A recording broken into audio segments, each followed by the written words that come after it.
E3 2021 schedule dropped. God of War 2, or God of War Ragnarok rather, gets a lot of news dropped. All that and more on this edition of the Miikcast Station. Hi guys, DPX here reporting today the news on the Miikcast Station. Let's get into this. So much news on God of War Ragnarok dropped this week. First of all, the game got delayed to 2022. Is it me, or am I getting a feeling of deja vu here? Because I feel like it has already been delayed to next year. I don't know, maybe that was a rumor. That was like, all but confirmed or something. But I feel like I reported on that earlier this year. I don't know. Let me know if I'm just hallucinating. Maybe I can just look, but whatever. Anyways, that happened, but it was also announced that God of War Ragnarok will be on both PS4 and PS5. So it's a cross-gen title. This caused a lot of backlash, and I kinda get it because that means this game will probably be, not as technically advanced as most other PS5 games, like the upcoming Ratchet and Clank, for example.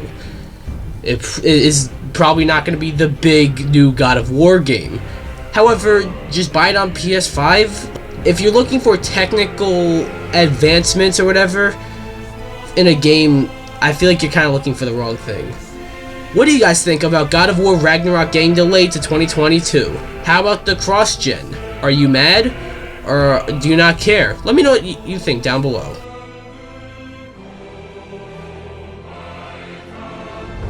So Among Us is a popular game. It's starting to lose some of its hype that it had towards the end of last year. But one very strange thing that happened this week is that someone ordered Chicken McNuggets from McDonald's. Don't worry, it relates to Among Us, alright? Because one of the Chicken McNuggets, looks like an Among Us character. I will admit, it actually is pretty funny whenever a Chicken McNugget is shaped like something like this or whatever. Because sometimes they give you weird shaped Chicken McNuggets. But an Among Us character, that's interesting. So the person who got this Among Us Chicken McNugget put it on eBay, and now it's going for millions of dollars. This isn't a big announcement, nor is it anything too important, but it is something definitely worth mentioning, just because of how fucking weird that a Chicken McNugget can go for a fuck ton of money on eBay. Kind of reminds me of that one time where someone got like a bag of flaming hot Cheetos and found one that was shaped like Gandalf and put it on eBay, and it went for millions of dollars. What do you guys think about this though?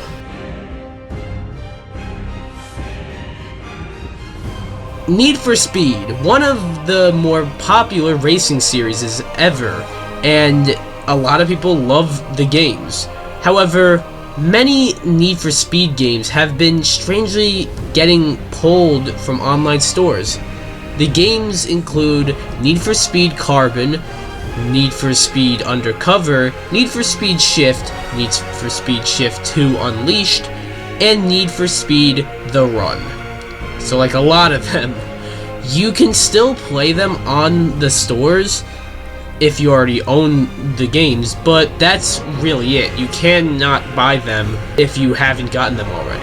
What else is weird is that I couldn't find a reason as to why these Need for Speed games were delisted. What do you guys think about EA pulling all of these Need for Speed games from online stores? I think it is fair to say that physical media is starting, if not already in the process of, going away. One thing contributing is the existence of streaming services, and specifically, I guess in the case of this part of the video, Netflix, where it's better, or a better option, to watch movies and TV. However, there have been recent reports that Netflix are planning to enter the gaming industry with their own subscription-based service, like, say, I'm assuming Xbox Game Pass. I was thinking Stadia, but Stadia is a little different from Game Pass. Now, they've tried their hand in video games before, like that one game announced at Nintendo's E3 2019 press conference that I'm forgetting the name of, And there have been murmurs for a while that they were trying to get into gaming with something like this, but now it's looking more and more likely. What do you guys think about Netflix possibly getting into gaming with their own service? Yuji Naka, father of Sonic, who left Sega a few years ago to join Square Enix to make Balan Wonderworld. Yeah, it didn't really go well, and not only that, Yuji Naka was told Balan Wonderworld could be his last chance at a 3D platformer at Square. Well, it was announced that Yuji Naka is no longer a part of Square. That didn't take long at all. Now, this apparently was from April, like he left Square in April, but just came to light now. So maybe Yuji Naka had a deal with Square that said if he works on Balan Wonderworld and then once he's finished, he leaves Square Enix. Maybe that was a part of his contract. But you can't ignore the fact that Balan Wonderworld launched and got reviewed terribly, and then the writer and director of the game leaves. What do you guys think about Yuji Naka leaving Square Enix? Last but not least, wasn't a whole lot today, but still, E3 is just around the corner and seems way more hyped than usual, probably because, you know, there was no E3 last year. And recently, we got our schedule. On Saturday, June 12th, Ubisoft and Gearbox are supposed to have press conferences. Interesting to see how Gearbox is having a press conference. Ubisoft usually does, but Gearbox? And then they're a developer as well, so that's interesting. Sunday, June 13th, will be Microsoft and Bethesda.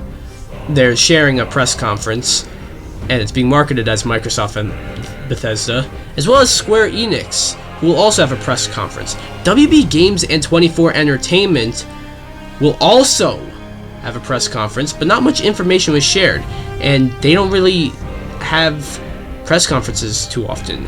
Sunday, June 13th, will also have the PC Gaming Show and the Future Gaming Show.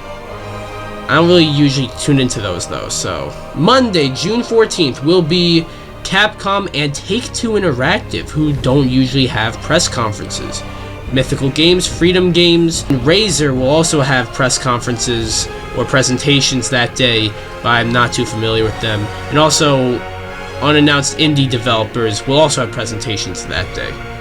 And on Tuesday, June 14th, Nintendo are scheduled to have their Nintendo Direct, which I'm fucking hyped for. I feel like Nintendo's got the most potential announcements going into E3, but usually they are the last company at E3, but Bandai Namco will have some sort of presentation.